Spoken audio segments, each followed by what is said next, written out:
Welcome to Eye Level to High Level, where real talk meets real results.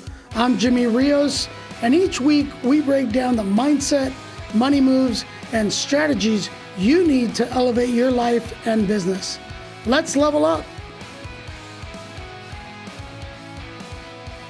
Welcome to the Eye Level to High Level podcast. My name is Jimmy Rios. This is episode number 10. For those that missed number 9, I want you to go back and listen to number 9 because we've had the pleasure of talking to my friend, business partner now, Cesar Lupercio.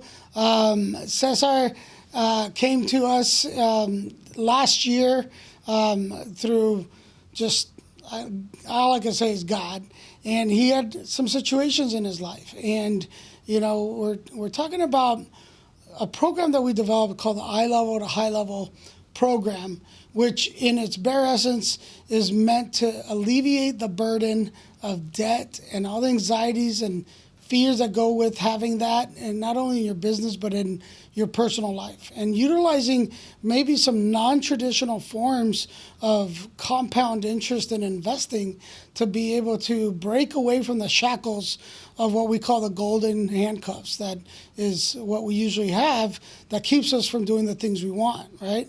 And so in today's episode, it's a continuation of the journey of grit, transformation, and purpose in your life. And Cesar, thank you again for hanging on with me. I know you were a little nervous, yes, right? Yes. But you're doing awesome, and we're gonna continue the journey.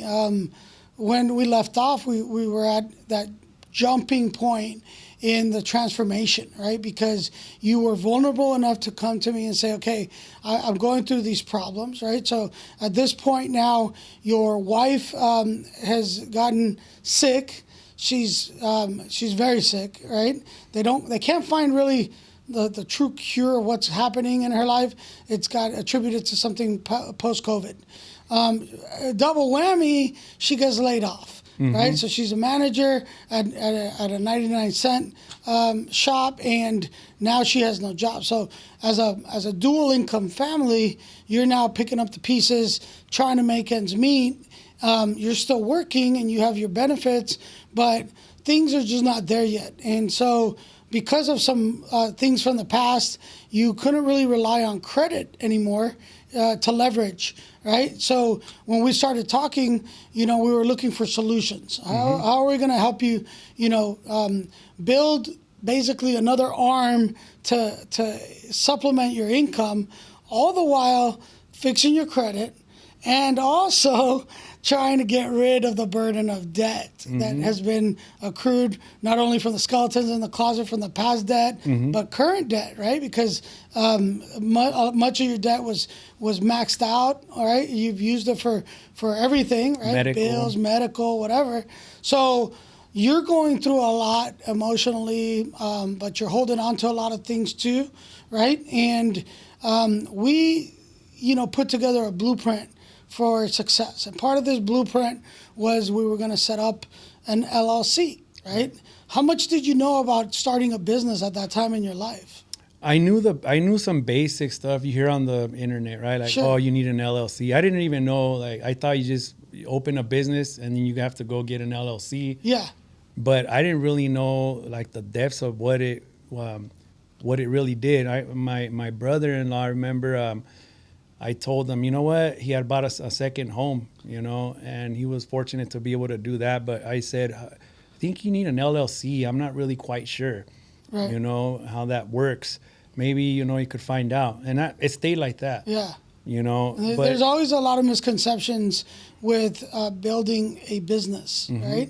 Because a lot of people think you have to have a brick and mortar, right? A retail shop of some sort, a bunch of equipment and or stuff that you buy that you have to sell, or a direct service like an accounting, bookkeeping, a mechanic shop, something of that sort. Or right? a taqueria, like what we had a dream too one time of doing a taqueria, but little did I know if I did that and I didn't have guidance, I would have been a slave to myself in that taqueria because I didn't know anything. I would have maybe have pulled that money if I had the chance, instead of remodeling my home to open a taqueria. Because that's what we thought about. Right. But so the concept of being able to set something up, right, as an LLC with their EIN and everything to eventually build on business credit, right, to be able to have another form of leverage, but at the same time, was it foreign to you to understand that there was a way to build income streams that came from an investment platform that could actually supplement your income and help you get rid of debt? Had you ever even thought of that process, and was that even possible in your world? When I went to you, I was nearly dead spiritually, mentally. I remember being in your home, and when you gave me that blueprint, you laid out a foundation, and when I exited your home, I remember I was like, this is it. This is it. I had been praying to God about that was your aha moment? That was my aha moment, because when I walked out, I believed it. I was like, this is gonna happen. Yeah. You know, I really was like, I had prayed to God. I'm like, God, please send me, like, you know, I'm not a numbers guy. I know I know the mortgage operation side, but when it comes to numbers, you know, you have to know what you're doing. So I'm like, God, you know, I pray for send me someone like Matthew the tax collector. He's smart with money. And I'll be honest with you, it's a weird thing that you popped up, right? Because I remember you're left-handed. My wife said left-handed people are smart. You know, she said they're good with numbers. Fake it till you make it. Yeah. And so when you told me that, you built the structure of what I wanted to do, which was be a real estate investor. Right. And now, thank God, I could say I'm an entrepreneur, real estate investor. Looking at your first investment. Looking at my there's looking at my first different investment. Projects, different ideas. So when we started developing that, right, that was like your long-term goal, right? But your short-term goal at that moment was survival. Survive. Right? Yes, because I was one income. How am I going to get through this month?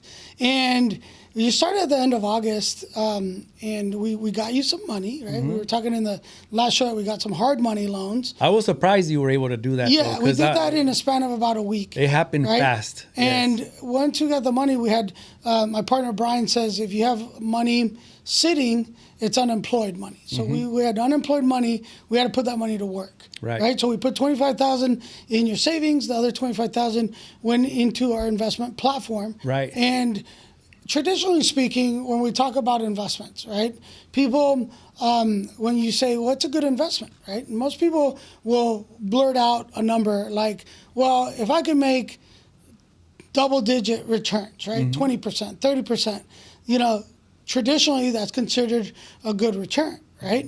But if I put, you know, $9,000 in an investment and I was able to make $17,000 in a month, that's pretty unheard of. Yes, right? yes. And it can be pretty like, well, it sounds too good to be true. I don't think it's real. Is that a Ponzi scheme? Yes. I mean, those. Let me be real. I mean, I've been doing this for 25 years, and I've been taken by more people. I've lost so much inside of those types of structures. So even for me, when I started in developing this, I knew that one of the biggest things and hurdles that I was going to have to face was that part of it, because back in 1918, there was these two brothers called the Wright brothers, and they were putting together this carcass of a machine called an airplane. And everybody wanted to know how the mechanics of this thing could take you from LA to New York, right? Nobody would dare want to risk their life in getting into one of those things. But now nobody questions the mechanics of an airplane. It's been engineered to be able to be one of the safest things, right? And Six Sigma, which is a method of being able to test errors, was developed around that technology, right, of airplane, or mitigating the losses or minimizing the losses, so that, because if you have a 0.001% defect in the plane, the chances of that thing going down are very high. You're going to lose a lot of lives, right? I heard, I knew a little bit about the story. The Wright brothers, they people thought they were crazy. They thought they were Right? crazy. They thought So they were people crazy. look at me when I brought this program out like you're crazy. Like there's no way that money can do that, right? In the way that you guys are doing it, right? Right. And but that first month, right? We only started at the end of August, right? But let's just talk about that first month of September, right? Right. You had taken out your money, made some money, and I think in September you took out $3,000, right? Now you have to remember though, I took the steps because you gave me, you said here, go in here, Yeah. fill out the information, and I could have just said, this is just a scam or whatever. Right. But the way I see it is God working on my side. That I have faith in God. He lined everything up, so there was no way for me to fail because everything that I've gone through and prayed for, Sure. it all aligned from my old boss Jim Ross, Yeah. and it rhymes. It's odd. My old boss Jim Ross and everything was aligned. So I had to take that leap of faith. I'm like, Right. why would God put this guy in front of me at this time, right when there's no other way out of the hole. I just saw the light after you presented that. So, Yeah. I attribute everything God put you in there, but I had to take the initiative to fill out the forms. Right. And I had to, I think I used a credit card to pay a little bit because there's You did. there is there were little some fees we had to pay to get your credit going, to do some The credit some of repair. these other things that it wasn't dependent on it, but it was part of the plan. Yes. It was part of like, look, I was so confident that we can help you, but there was other things that we needed to do to get you to the other side. Right. And though everybody's situation or journey is going to be different, we can't look into a crystal ball and tell you exactly what percentage is going to go up month to month or week to week. We have a system that's very effective, right? Right. And being Next able- level credit. I'm sorry to interrupt because, everybody that goes into a debt relief program, they wipe out your debt Right. and then have a great day. Right. And so you had the next level credit. And then from there, I thought, okay, you fixed my credit. Now what? Right. And you kept, guiding me towards the next step, Yeah. which was obtaining the loan, the hard Right. money loan, and putting it to work. Right. And in the first month, but even in that concept of getting money and making that money work right for you, there was a set of rules that we kind of wanted to go by. Right, that's your money. You do whatever you want with it. But we talk about compound interest and making that money work for you and expand.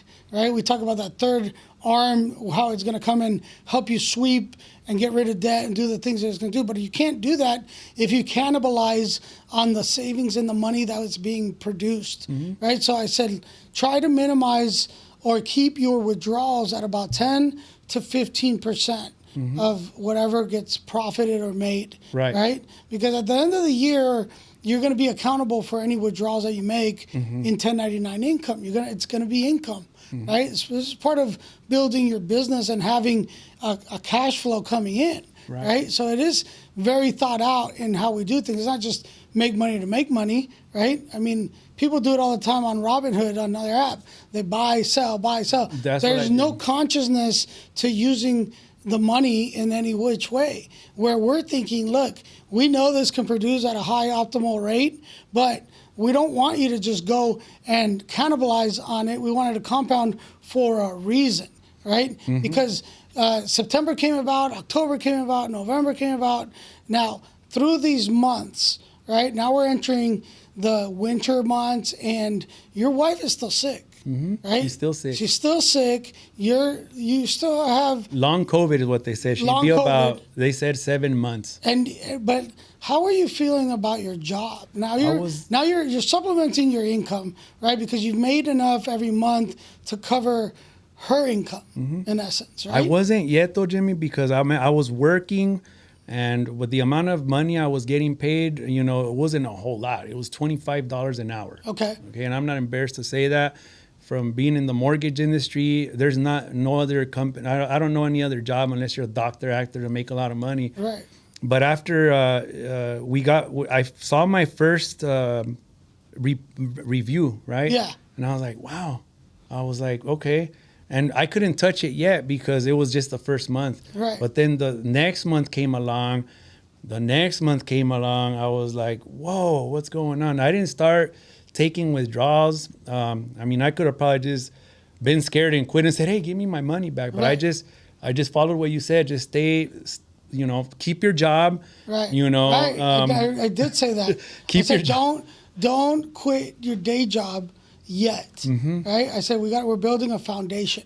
Right. That was very important to make that distinction, because it's very easy to get led in one way, right? Mentally, if you can make on an investment X amount of money, and you can now start justifying, well, if I'm making X amount over here, why do I still need a job over here, Mm-hmm. right? And what I was trying to say was, it's your money, you can do what you want, but let's go slow to go fast, Mm-hmm. right? Let's take our time and do this right, because if we lay down the foundation properly, we're going to be able to help you reach those goals better, right? As opposed to just thinking of the money just as something that I need right now, Right. And so by implementing some checks and measures in that process, right, and guiding you with how to pay off debt, right? Inside of this platform or this blueprint, we also set up a debt service coverage reserve so that the payments for this hard money loan were getting covered. Right. It wasn't an added burden to your livelihood because of the way we set it up, Right. Another distinction, because in traditional funding mechanisms going into debt, now you got X amount of money. But if you don't have a plan to pay off that debt, it becomes a burden. So now if you were used to spending whatever, $1,500 a month on debt, now your debt just went up to $1,800 or $2,000. Now you got to account for an extra $300 to $500 a month in debt payments. An extra part-time job. What we call which I debt did. service coverage. And many people have to go into finding other jobs to try to keep up. And many times they go in circles because compound interest works the opposite way against you when you owe money, as opposed to when you're an investor and you're making money with it, right? So we were in essence teaching you those facets of the business, right? As we're building your structure. And in December, we had a tough month, right? Mm-hmm. Yeah, there was a little dip. There was a dip, right? There was a little dip. And everybody talks about, well, it sounds too good to be true, but it's very real when you have real gains and when you have real losses, right?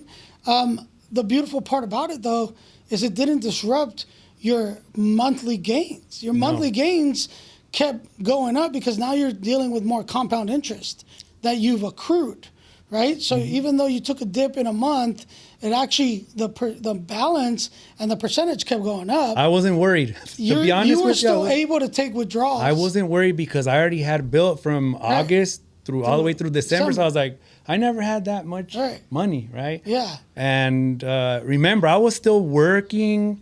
I was depressed. My job, it was good up until the point at first they said, hey, this is a family job. They were very lenient. The team I had, we were, I had, when you're late, not because I want to be late, because I had kids to take to school. And if you have that, how are you going to do it, right? Right. Later on, they started becoming very micromanaging. Sure. And I started feeling like I was walking on eggshells. Now I started getting concerned, but at the same time, I'm like, I still have this. So if anything goes down, at least I still have this. Right. But I kept working, like you said, just stay, just hang in. How hard was it for you to mentally control your mind and your emotions to not have quit that job when you already started seeing, your the corporate side monthly coming in. amounts had grown, right? And how hard was it to not just throw the towel and to stay the course? I'm not a quitter when it comes to work. I still enjoyed my job because I loved to work, right? And I really enjoyed helping the Hispanic community. I was bilingual, so I did both. But it gave me a pleasure to be able to help others, right? But then it got too corporate-y. I wanted to throw in the towel. I really did. And it was very hard because how in the world am I going to juggle a sick wife, 3 kids, one income, right? And I still had a credit card, so I was robbing Peter to pay Paul. But through this process now, your credit's getting fixed. Right. I There's- was able to get withdrawals. Though. Remember, I Yeah. think October, small amounts. Like Right. I think the first one was 3,000, 3, then 5. then 5, then Yeah. it went to 6. I was like, whoa. A little incremental, like upward, but it wasn't so much that it would disrupt the compound effect of the balances that you kept No, increasing. because it kept going. But I wanted to quit when I started seeing the 6,000 because I'm like, this is it. I mean, my And I mortgage. remember saying, no, Don't quit. Stop, don't quit. And I think that's hard for a lot of people to understand because, we're also in an instant gratification society. We want things now. Right. And we want to take our trips now. We want this next house now and all these things. And I kept saying, there's a time and a place for everything. I'm a big proponent that because I've taken so many falls in my trajectory, I'm all about opportunities, but because I've learned to slow down a little bit and look at everything in a different way, right? I know that it has a place in the process, and I've learned to be able to tell others to start looking at things differently so they're not so emotionally driven. And don't get me wrong, I'm still a very knee-jerk reaction type of guy. If I see an opportunity, I'm going to take it. But I consult, right? I assess. I look at all these things to touch and go, right? Because there's no worse feeling than getting burned on a deal because you let yourself be led by emotion, right? As opposed to maybe getting another set of eyes or ears, Wife, thank you, Sylvia, for being that other side. But others too, because I rely on a team. I got now about 19 people that work with us that help in a lot of different ways.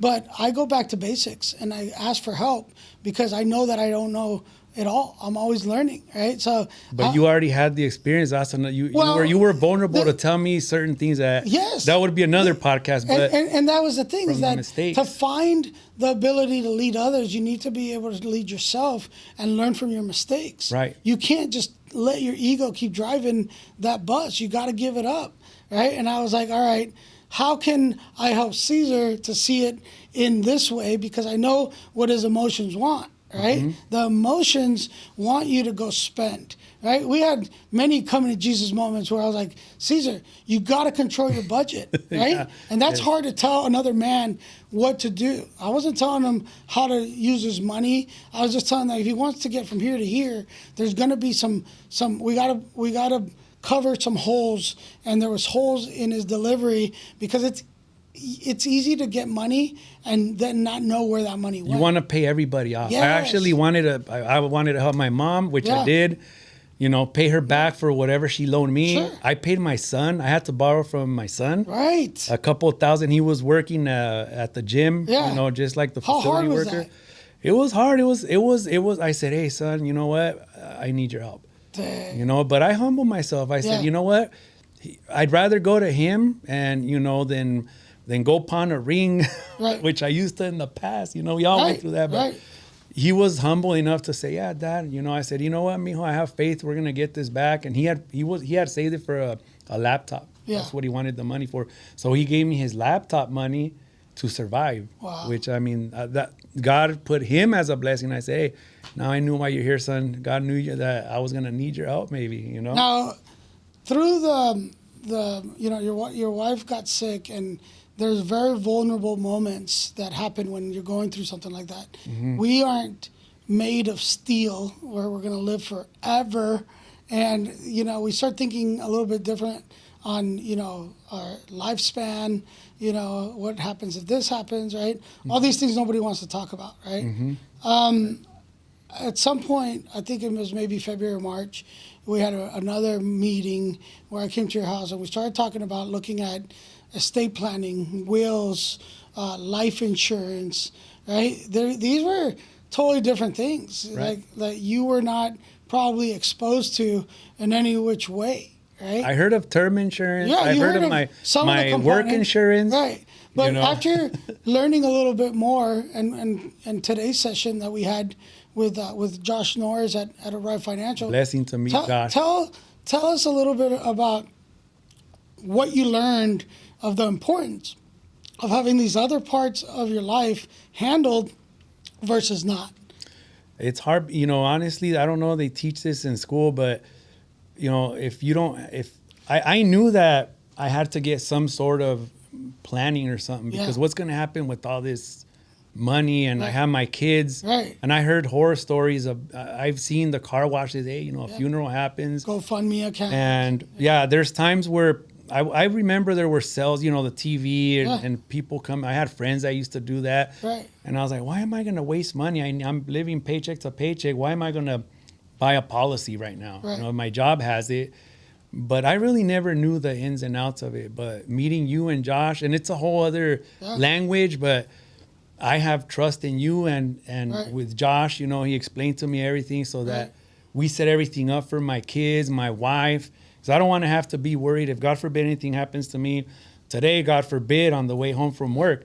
I want to be able to allow my funds to go where they need to go. Yes. And so I made an analogy that it's like having insulation, right? Mm-hmm. You want to insulate and have the protection for the what ifs in life that could occur, because nobody's going to replace you, right? But how do we replace your knowledge, your income, the things you did? What if your wife didn't know all these things? Like, where are your accounts held? Where's your money held? What if you have a deed to an asset you bought through the program, right?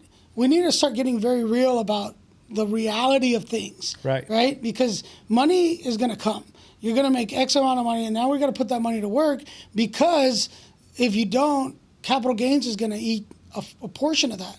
So we now got to start thinking, well, how am I going to not avoid the IRS? You're going to pay taxes regardless. But did you know that there's different ways that you can use that money in your favor to minimize how much you have to pay? And it's totally legal. Legal, not illegal, right? This is how the rich get richer. It's just educating yourself on tactics and other ways to make money last and do more. It's not how much money you make. It's how you spend and how you put that money to work. So you have money coming in, you have protection, you're putting insulation around things that are important to you for legacy making, so that you can now pass this down. Because let's all agree on one thing. When we die, what do we take with us? Nothing. Zero. All the treasures. Nothing goes with us, right? So we got to start thinking differently, and it's not just about the money. The money is, we've proven through many case studies that we can make money, right? I'm sorry to interrupt. I have to still pinch myself because you're thinking 10 steps ahead, but I'm over here just enjoying the freedom. Like, honestly, I'm here when I should have been working. What's the price of having time, right? How can you tell us it's priceless. Can you put price on time? No, just, I was able to go to Mexico and visit my dad, visit my wife. How long were you in Mexico? My wife was there 3 months prior because I honestly couldn't take her. She was sick. I had to cry for help to my mother-in-law. I said, I can't. The program allowed you to have the money, the foundation for her to come to go get help. Yep, to get the help, to get medical treatment in Mexico is a little bit different. Yeah. And it also helped but you guys didn't have for me to go there. Wait, you still had insurance? I had my work. I did. Right. But the insurance, it really does it. We used it, and every time she'd go to the doctor, they said there's nothing wrong. Yeah. So they said it's a post-COVID. So you weren't really getting the solution. No. And going in circles. So now you get to you're in Mexico. Yes. She gets some time, and you got. How long were you in Mexico? I actually was only going to leave for 2 weeks. Right. And, we had a review while I was in Mexico. And I was still thinking, because I was on a family medical leave act. Right. I had no idea what was going to happen, to be honest with you. I was just, I get to visit my parents and come. My thought was I was going to come back to work. Yeah. Still. But as time kept going by and I saw my investments, I was like, hey, Jimmy, I think you had said, hey, are you interested in a podcast? And I said, you know what, I would, but I'd like to stay longer. Yeah. And then you said, go ahead, go at it. It went from 2 weeks to 3 weeks. Before you know, I was there for a month. I had to get an extension for Family Medical Leave Act. I had to, because I still wanted to come back to work, But you left your job. I had to. I had that job. I kept it aside because of the Family Medical Leave Act. Right.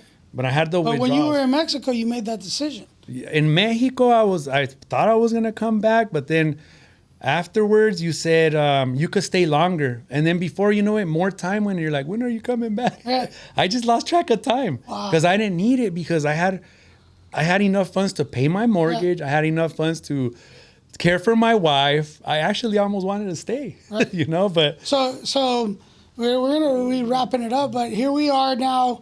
Fast forward, right, and you're sitting on a pretty platform that Thank God. that has achieved the goal of Yes. plus 10x. You supplemented your income over the course of the year to the tune of about a little bit over $70,000, right? That helped you, right? Your wife now is healthy. it's better. And Thank she's God. getting better, and she wants to be God. part of this movement and your business. You're looking at your first investments Yes. in real estate. We're looking at things. You're working with us to set up your trust and your estate plan, Yes. your wills, your life insurance. Getting my home rented, getting another Yeah. home, all the dreams coming so, true. So all these things can happen to you too. And I want you guys to understand that to go from the eye level to the high level is not a difficult task. You just got to make a choice.